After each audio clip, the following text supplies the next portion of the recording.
Welcome to the Pre-Health Pod. My name is Lexi. And I was yawning. I'm Sarah.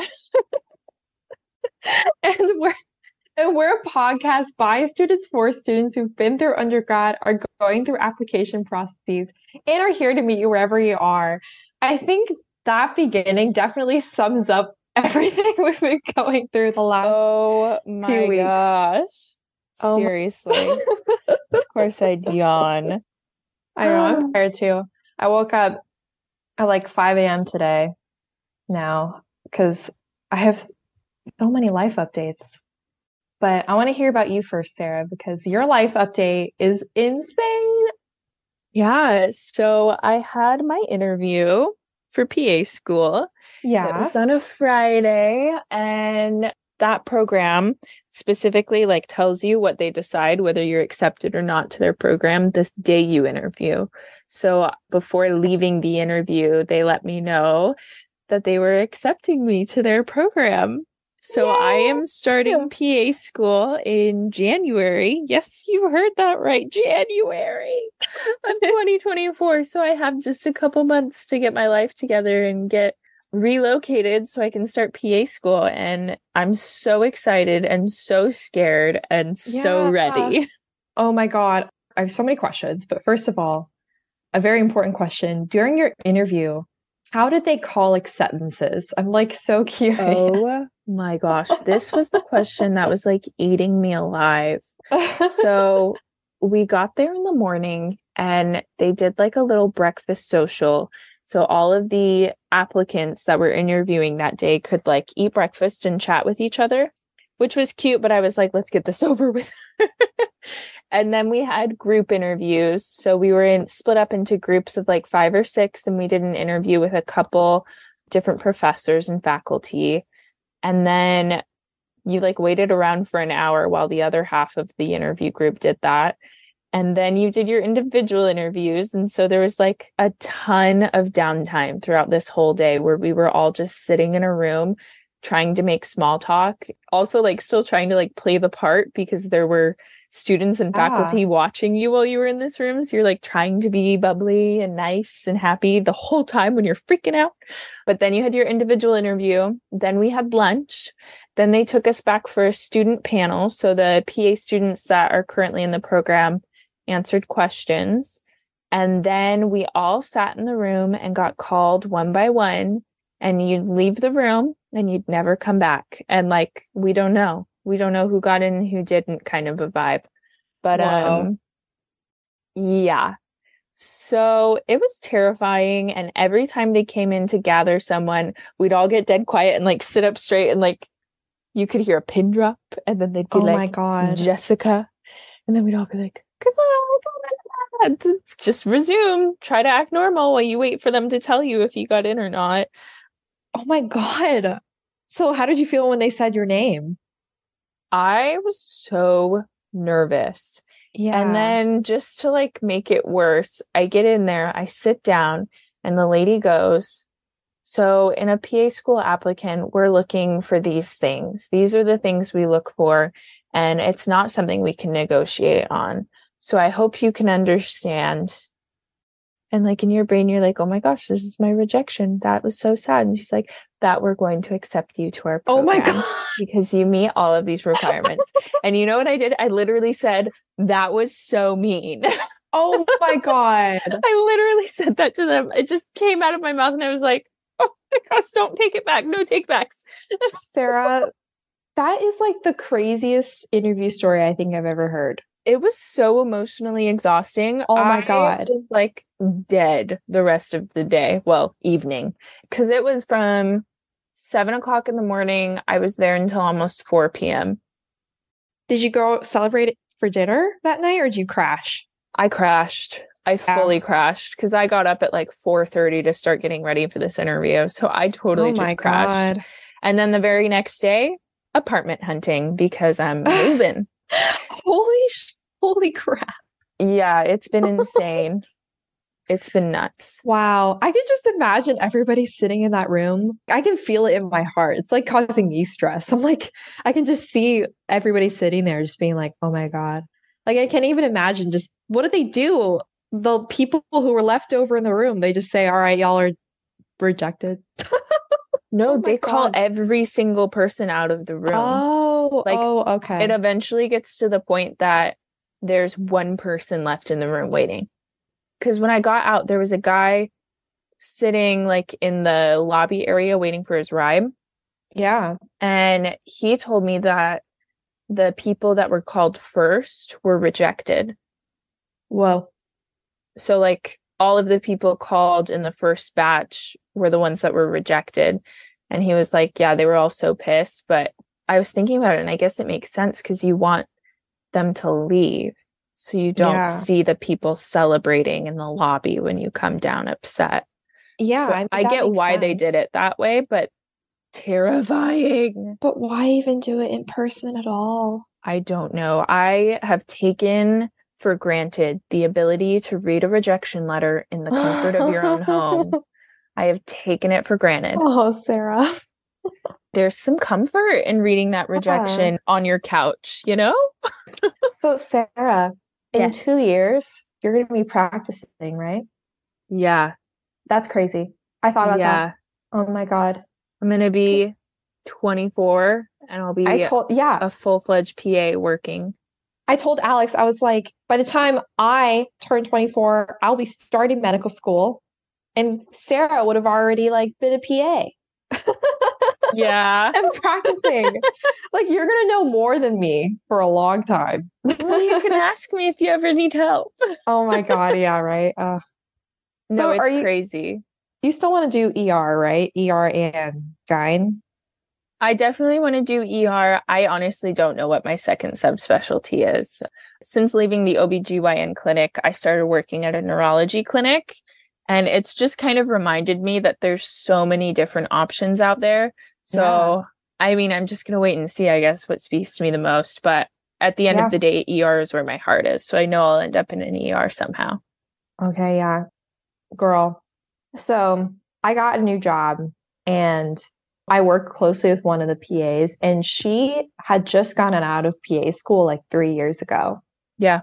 And she like was telling me her experience. Like they basically just throw you into work. Like you just start practicing. And fortunately, at our clinic where we work, our physician is very understandable, and like he will definitely like work you hard and like test you and make sure you know what you're doing, and will be critical, like provide constructive feedback of you and expect you to know what to do. And I was just like listening to all of this that she was saying, like, yeah, it was a huge learning curve, but then it became like more and more second nature over the years. Absolutely. And like, man, that PA route is quite an interesting career path. It's just like you just start Yeah. basically practicing medicine, Yeah, it's like right out it's of. crazy. I mean, they just kept telling us over and over again, we've condensed the entirety of medical school into 15 Yeah, months. So yeah. you have to be willing to sacrifice everything for 15 months. Who And decided then this? I'm like so so the curious. history, I'll tell you, the history of PA school is actually because of the military.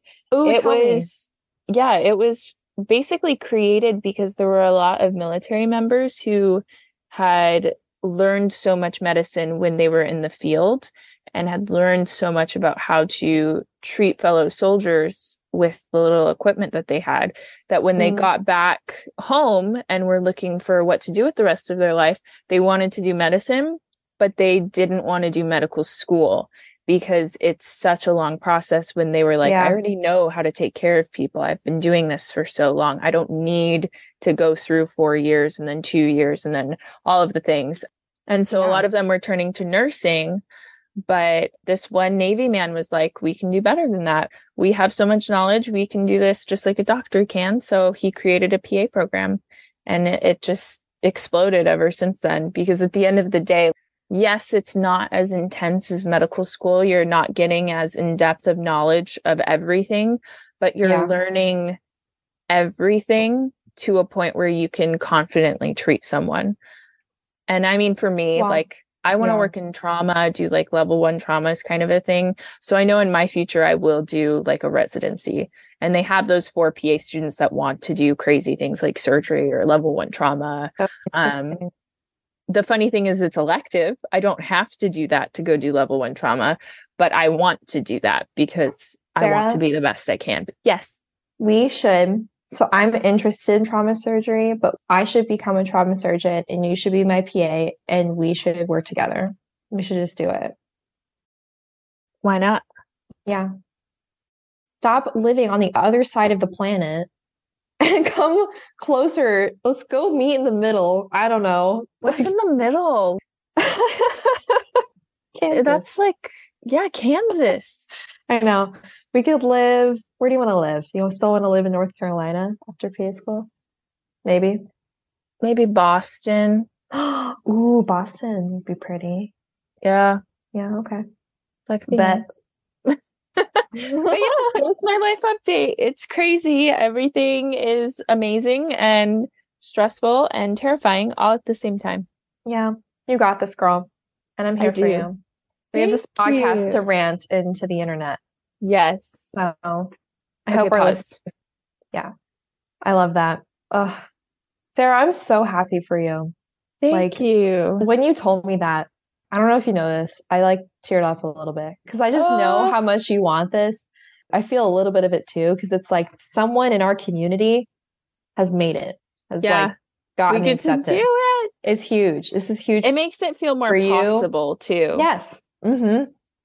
Because like I don't think I know no one on our team at the National Pre-Health community has gotten in yet. We're all like I'm the oldest of our graduated, the most of our leadership team is still in undergraduate studies.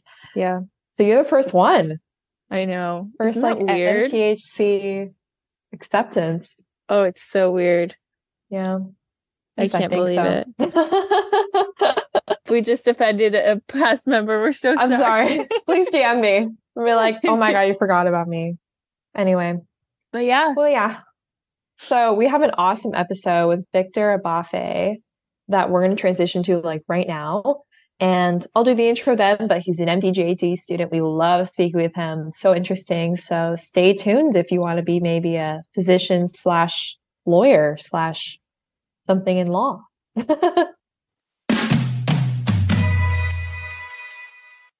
All right, everybody, we're back with Victor Agbafe, who is a first-year law student at Yale Law School and a fourth-year medical student at the University of Michigan Medical School, where he is a Dean's and Medical Innovation Scholar.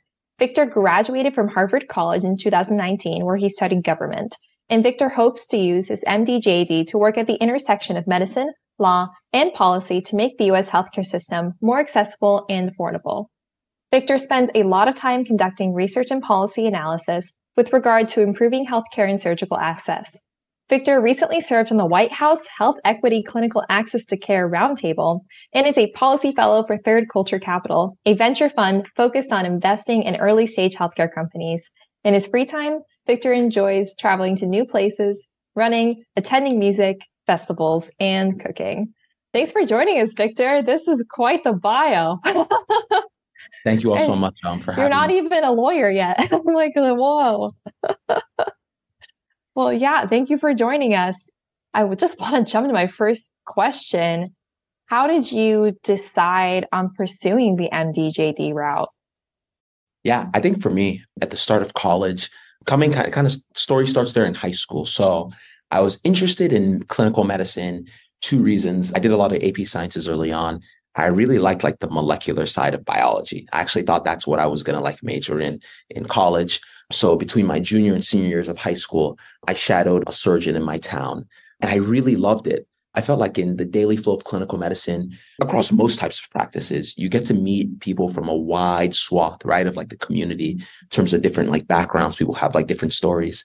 And I felt like as like a doctor, you can really learn a lot from like your patients, you know, and I feel like it's a special privilege to be able to be there with them and their families and their friends sometimes and some of their like most vulnerable moments.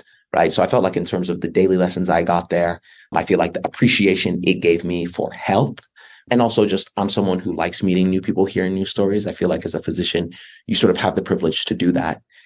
At the same time, I did a program called YMCA Youth in Government, which is like a mock state legislature. Like held some quote like statewide elected office. And then I started volunteering on like local political campaigns.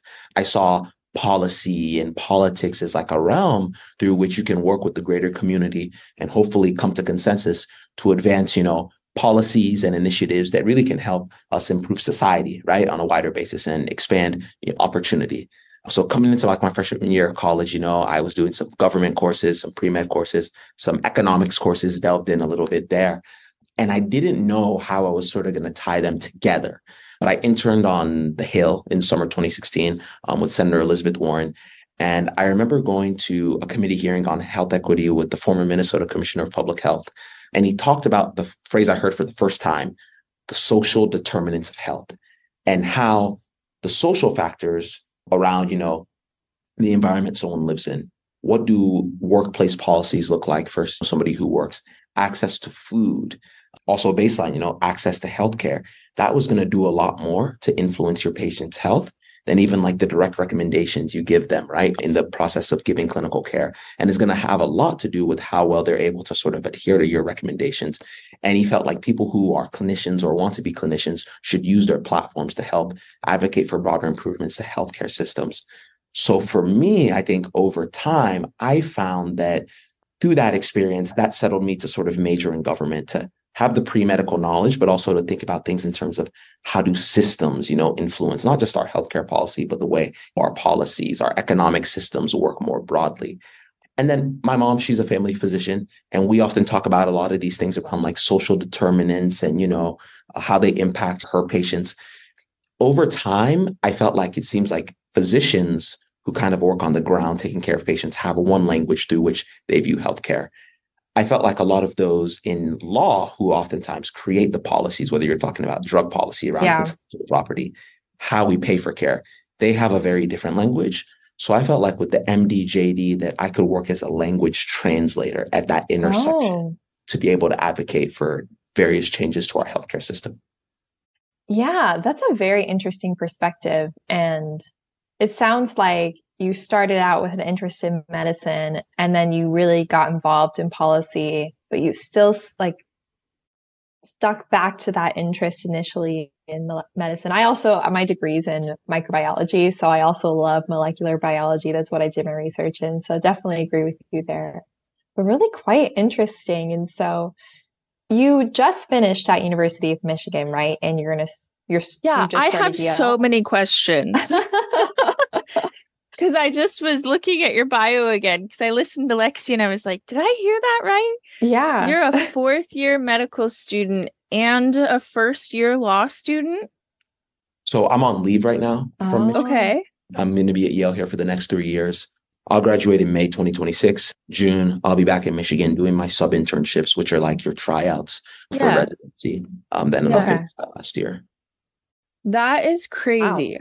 Are you worried at all about the switch from law back to medicine for internships? Like, how are you kind of navigating that and trying to stay prepared for that still?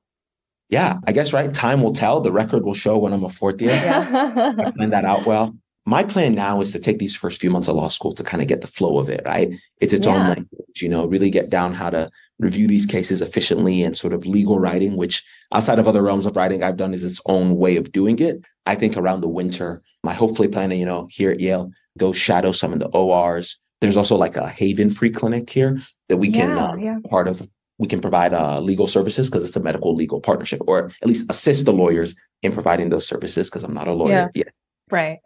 But I hope through there also, go volunteer in the clinic just to kind of keep my skills going. And then I guess on the X's and O's, I took step 2 at the end of July. So in the new year, I'll start hitting some flashcards, maybe some questions again, just to keep it fresh. Yeah. Wow. That is such a huge undertaking.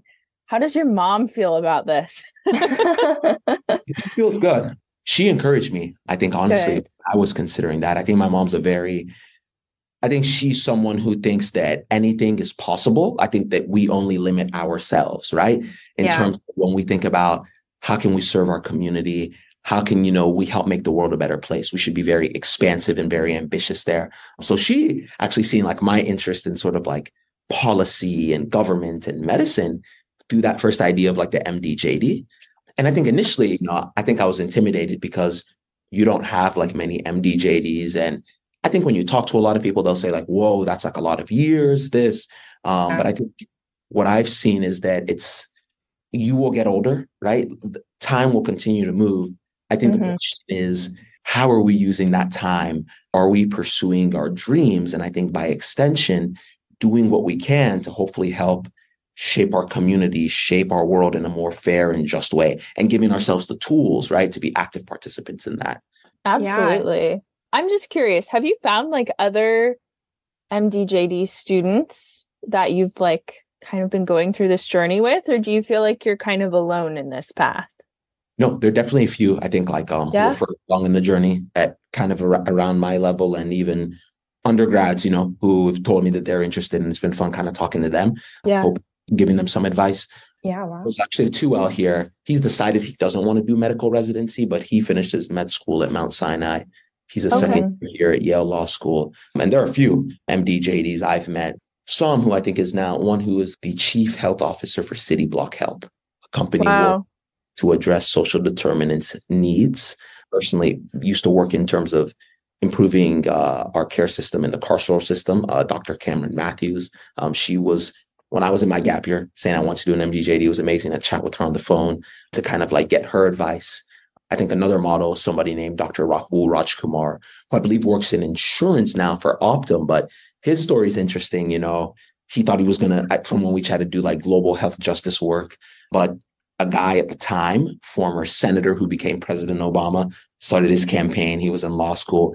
He got involved there and started doing health policy work, and then, worked within the government around policy. So it's really cool to hear different stories and sort of different ways people have like used this degree. Yeah.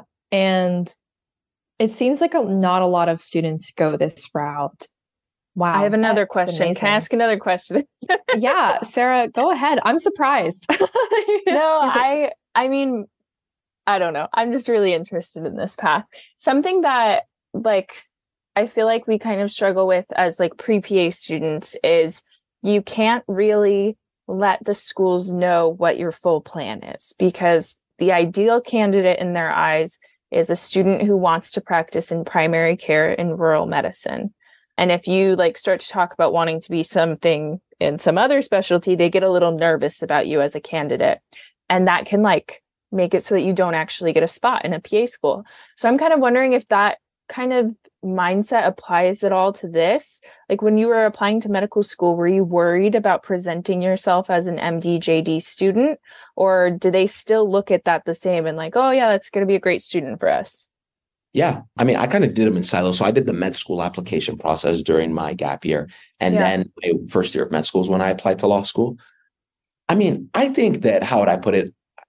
I think it's really important, right, to be honest to yourself in terms of who you are, right? So before med school, outside of like my senior thesis and a research internship I had at the Urban Institute Health Policy Center, I didn't do like a lot of formal like health services, kind of like health policy research. But I knew when I started writing a lot more before med school, and then kind of seeing how health services research is like a way you can kind of look at policy, analyze how it's going to go. I think when I articulated, my interest in kind of like research and how I engaged in there, I didn't even know the term health services research, to be honest, when I was first applying to med school. I just thought it was like health policy research. But I mean, I articulated, right? That's the type of research I would do. I'm not somebody who was going to be like in the wet lab. The reason I say that, and that I do think you do want to be in a place where I think by presenting yourself in the most authentic way, you'll be in a place where you'll find mentors and supporters, right? For you to be the best version of like yourself. At the same time, I think it's when you're at each level, I think it's important to show how your vision, right, is going to be supportive and will advantage that institution, right? That you hope will accept to be a part of the community, right? I think it's a two-way street, right? They need to support themselves, have the resources, right, that create the doors that you want to go in there. But I think, there are people who kind of do, these processes at like the same time. I think the biggest thing is, while being honest to yourself with each thing you're applying to, sort of focus in terms of how your skills, your experiences, and your vision is going to be furthered by doing law school or doing med school, or people who do the PhDs or the MBAs or the MPHs and the whole suite of other great degrees. Absolutely. Some of What was that it like? self-reflection. What was it like taking the LSAT during medical school? I gotta ask. So I did it during my gap year. Oh, beforehand. smart. So I had a little bit more like flexibility in that time period. What do you think was more difficult, the MCAT or the LSAT? Sorry, Lexi, I'm taking over. Sarah, whatever. So I actually did the GREs when I applied. They started allowing us to like use the GREs. I think all your T14 law schools then took it. So when I was thinking about doing LSAT or GREs, I heard your GREs was like a lot like the SATs, which like was already used to. Kind of did that. Yeah, so much like the SAT. I think the MCAT's a lot more involved, right? You got a lot more content you've got to get. I think the GREs, right? You learn your vocabulary, practice kind of like your writing, kind of get that formula going and some math stuff. You're ready. I think with the MCAT, and then when you do the step exams, it's not just getting the content, but then it's the application. That's what you're really tested on, which is a challenge. But I think it's quite rewarding once you get the flow of it. Absolutely. They're still working on. Okay, Lexi, you can take the microphone away. Okay. All right. No, thank you, Sarah. Yeah, thank you again for joining us today. You were quite a remarkable human being, and thank you for going into this JD route for those of us who do not want to do that. We need people like that who can be that language translator between medicine and law. And so down the line, what is your long-term goal with this career? Would you go to residency and then practice for a while and then like become a practicing lawyer, or would you want to be like an expert, like a chief medical officer or something like that? What are your thoughts on that? Yeah, I don't have the particular like role carved out. I think for me, I do want to go to residency. I think I view myself as somebody who wants to be a practicing physician who uses the law as a tool to, improve policy. And what would you mean by that? Do you mean like participating in advocacy days at like your local state capitol or at the Hill, and like lending your advice to politicians and your thoughts on health policy nationally or locally? Or even being the politician, like Victor for president 20, what? I don't know what year it would be. I'd vote for you. I grew up in North Carolina. I mean, I love North Carolina. I love the Tar Heel State. I know I want to go back home when I'm done training. So I think for me, really getting involved in like state healthcare policy, right? And a lot of the stuff that's going on there is how I really want to like use my law degree. When I was a senior in college, I had the chance to shadow Dr. Mandy Cohen, who was our HHS secretary, now the U.S. Leading the CDC. And I just think it's so amazing in those roles. You work with the public health community, you work with the business community, you work with the public sector, to really advance public health in your state. She did a lot of great work around the pandemic in terms of, the response. But I also think the big thing is in terms of helping to maximize the trust that North Carolinians sort of had, I think, in the response to the pandemic, because I think you can often have the science, right? You can have the X's and O's, but if people don't feel like listened to and you're incorporating what they have to say into what you're implementing, that's a little tough there. I think, public health work at kind of like the state level in North Carolina, I think that would be the dream. And, working tangentially and along with people, in public service there would be fantastic. What can us undergraduate students do to get involved in health policy and potentially be competitive for this MD-JD route? Yeah, I think the number one thing, right, is you always got to, I think it's kind of like, quote, like eat your vegetables, right? And that like have that plan for when you do standardized tests, do the very best you can to get the very best scores you can, look up what are the requirements, right, that you need for whether it's PA school, whether it's med school. Law school doesn't have formal requirements, but if you think there are certain courses that will kind of help you get towards there, if you have an interest that you want to articulate doing that, then I think once you kind of hit the baseline requirements there, I think find what it is that like you care about. For me, I think, policy, working along and in some cases advising people in public service, I feel like that gives me a lot of energy. Things where I get to work with people, that makes me really excited. I think for some people, right, you have some people who are, have at my age, they've started their own biotech companies, their own like medical device testing companies. If you're an entrepreneur, go do internships, go hang around people who do that, right? Find people who kind of live and breathe that thing that you do. I think that's a big thing. I think it's also important that I think when you're kind of doing these dual degrees or these intersections where not as many people have done it, so there's not as much of like a blueprint, I think to bring some experimentation to it in that like try different things, do different types of like internships, even if it's not necessarily along your same line, right? And I think along with that, I think is meeting a lot of like different people, right? On campus, beyond campus, who have kind of blazed the trail or maybe a similar but slightly different trail, right? So people who are similar in maybe mission but slightly different than you and how they've approached it. And I think when you hear these different stories, you get these different experiences, you start seeing some themes that repeat themselves. And I Yeah. think you start to see the things that really give you joy, the things that kind of like resonate with you. And I think just kind of go with that, because I think when you go with that, the puzzle pieces for you will really start to like fit together in a puzzle, and you start to create a puzzle that I think will be like really unique to you. I think along with that too is that I think definitely be open, right, to like different forms of advice. But, you Yeah. know, if you set a pathway you want to do, and I think sometimes when not many people have done it, I think you're going to have people who will like cast doubts. And I don't think it often comes from like a place of like malice, but I think you should also be steadfast in terms of like your vision and in terms of like your goals through the stumbling blocks, just kind of like ride with it. And I think a practice that's kind of cool to have is sometimes I think I say, what is it, like professional, kind of like personal and like academic. I think sometimes when you try to like set, well, I was at my best in college when I would Yeah. set these like semester goals, right? Like even, oh, I want to run this often a week, right? I want to kind of, this is kind of like mindset I kind of want to have in terms of how I might respond to negative things or thoughts that come into like my head. I think kind of set that for a year. You kind of set, that like semesterly, yearly, maybe 5-year kind of thing. And I Yeah. think and give yourself chances to pivot. But I think when you kind of do that, it helps give you like direction, Yeah. and a Yeah. sense of appreciation. I know that was such a struggle for me. Early college years was trying to figure out what I liked, healthcare related. First generation student, first in my family to go into medicine. I'm like, I don't know what I like, but I really like this idea of medicine. And it was hard to find a direction of where to go. And so I feel like I participated in activities that pushed me in directions that I luckily absolutely loved, and then other activities that I just didn't really vibe with. And so I moved on from those and did some other stuff that I directed me in this direction. So, like, for example, my research lab, I joined my freshman year.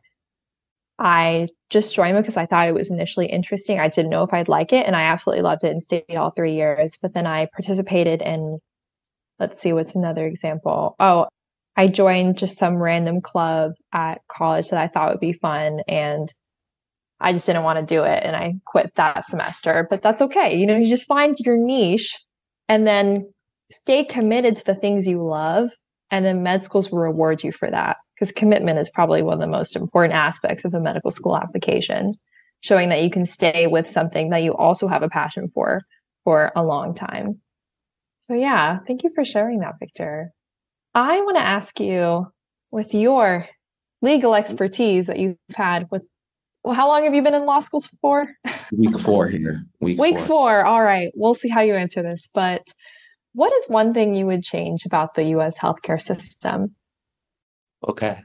One thing I would change about the US healthcare system, I think the biggest thing that comes to mind right now, I think, is how can we, I think, sort of better align value, Yeah. meaning the Yeah. outcomes you get for the care, with the resources that are kind of like being put forward.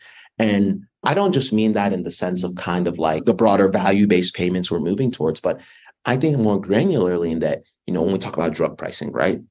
People are paying, I think, a lot more than is necessary for like prescription drugs. But I also think as hospital systems grow larger and larger and larger, the consolidation, you're having, I think, a divorce between the value in terms of what you get. And I think what you're paying is like rising a lot more.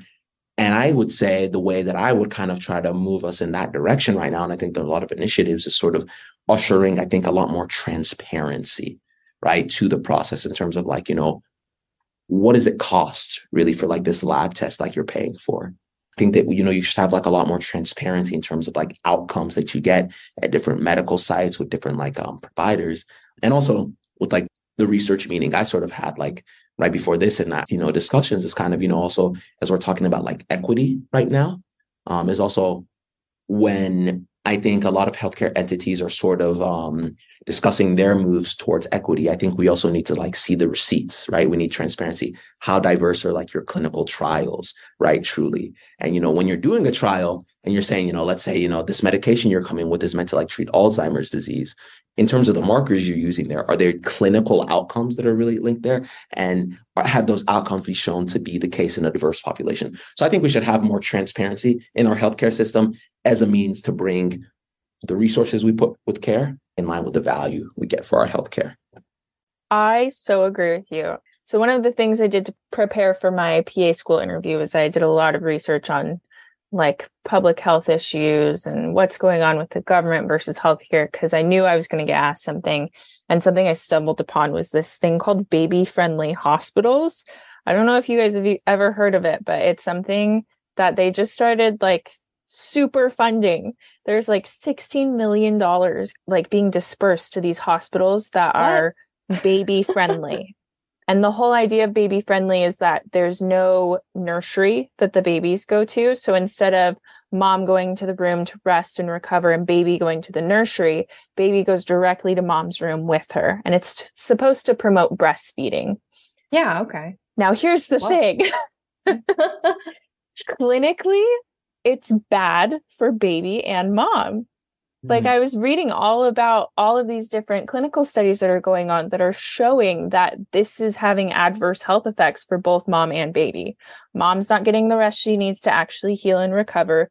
Baby's not getting the nutrients that it needs to actually grow and do well because mom's milk supply hasn't fully come in yet. So I think this is absolutely crazy.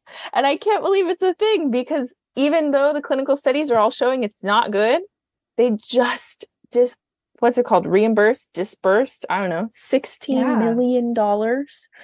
Like it encourages these hospitals to become baby friendly because they get money, even though it's not working.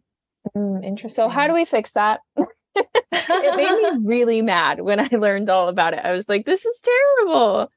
And I think social media is kind of promoting it too, because this whole idea of, yeah, I went to a baby-friendly hospital and baby's in my room the whole time. And look at how amazing this is. And I'm breastfeeding. What about the moms who can't breastfeed? What about the moms who don't want to? What about the fact that it doesn't actually make that much of a difference? And you can get just as much nutrients from formula. Like, how do we fix this, Victor? A lot of thoughts, right? We could have a whole conversation on that. I think the big thing is, as individuals, right, within the healthcare sector, right, more broadly, current and future individuals, us here, I think is having a commitment to like honesty, right, and whatever we're promoting. And I think also a commitment to looking at the evidence in terms of what we're doing. So, I think, sometimes you've got to engage in experimentation. Then you kind of collect the data. I think as like the data comes out, and if it doesn't support the conclusions that we originally made, I think being willing then to adjust, right, based on what the data tells us. So I think, just like humility and a willingness to kind of like adjust the methods through which we're going like towards our goals there.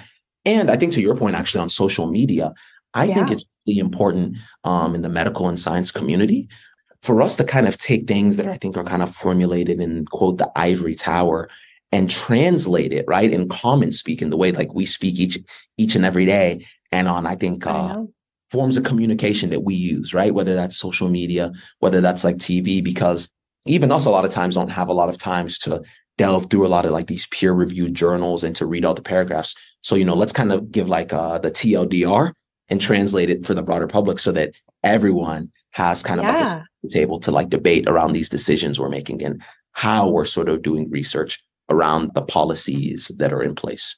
Yeah, I follow a lot of board certified social media influencer physicians, and they've just that was grown. A mouthful. I know. I had to say board certified because they're not quack doctors. Doctors. I looked them up. They're just growing exponentially on Instagram, and I'm like, oh, maybe I'll do that when I'm a physician. But anyway, it just seems like they are just constantly combating on social media against this medical information. And one thing that I love that they do is they do these like reels about a recent journal article that came out that they're passionate about in their field. And they do their own TLDR on this like 5-second TikTok. And I like learn so much about whatever topic that they're talking about. And I just find that so interesting. And I'm like, I wonder if there will be a way where Instagram or maybe like another app will form where it's just these physicians who are trustworthy, who can like share the right information instead of people going on Reddit and people going on like non-board certified social media pages. I think there's a need for that, for a place for people to go to. And I think for like websites like mayoclinic.com is a great place. But then there's other websites where it's like healthline.com sometimes isn't the most trusted source, even though a lot of their articles more recently are being reviewed by physicians, as they say on their pages, but that mainstream place where people can go to and get their trusted information. I feel like there's a lot of polarity in our country right now regarding that. Yeah, no. Anyway, food for thought. The work that you're doing here, right? The work that both of you are doing here to kind of facilitate conversations through your podcast. I think that's like a big start, right? I think that's really amazing. Thank you.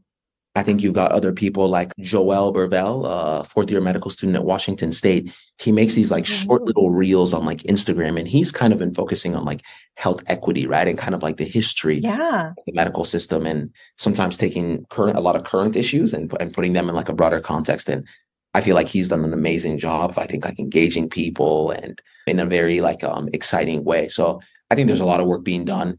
And Org got to help with This Is Our Shot. Hashtag This Is Our Shot kind of worked, especially through like Twitter and social media, to kind of help provide medical professionals with the tools to have conversations, right, around, questions people had related to the COVID-19 vaccine kind of when it first came out. And I think like broader like medical information. So, I think the best approach, I think to misinformation, I think is having like more speech there. And I think engaging with speech that is informed by the science. But I think, listening to one another, having conversations. And I think to the broader issues of like polarization, I just think the more I think we can kind of root these issues in stories, in real life stories. And I think that's the strength that medical professionals have, is they can kind of help elevate the voices of like their patients, right? And I think the voices of like the understood, right? And give it a broader platform and help for it to inform, policy and broader initiatives we use in society. I think the more that we kind of center it on the individual and what they've gone through, I think the better off we'll be. And I think we'll be able to kind of like bridge these gaps, because if you talk about like a medical debt, for example, right? That kind of doesn't change whether you're like a Democrat or a Republican or a libertarian or a vegetarian, right? I think these are all issues that like affect us. A vegetarian. Everyone has different ways to categorize themselves. And vegetables are good. Awesome. Well, thank you again, Victor, for joining us on the podcast. We loved everything you had to share. And I just find your route, whatever they say, so interesting. I personally am very interested in going into health policy. I'm not thinking of getting a JD, but who knows? Maybe I'll decide that freshman year of med school. Is that feasible, would you say? Like, is it common for people to get into medical school and they're like, oh, I'll do the MD JD or the MD MBA available at the school? Absolutely. Absolutely. I mean, you could apply anytime, right? Your first, your second, third year. I think you have people who become full practicing physicians and then decide to go back to get their JD or to get their MBA. So I think it's possible. And you don't have to have a dual degree either to like work in like healthcare policy. I think you've just got to have a passion and an eye for the issues. Yeah. So Victor, if people want to find you, if they want to ask you more questions, get in contact with you, what's the best way to do that? You can hit me up on my Twitter at Victor Agbafe. So at VictorAgbafe. I think that's my same name on Instagram. And you can also, if you have any questions, shoot me an email, which is my first name, last name @gmail.com. Awesome. Thank you so much. And thank you again for joining us.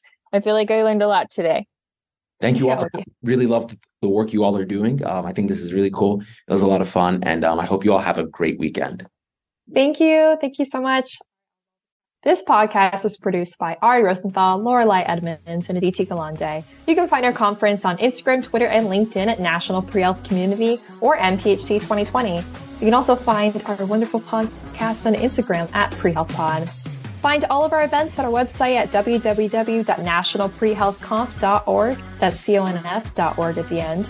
And please leave a review, or tell one friend if you liked our podcast. Thanks for listening. See you next week.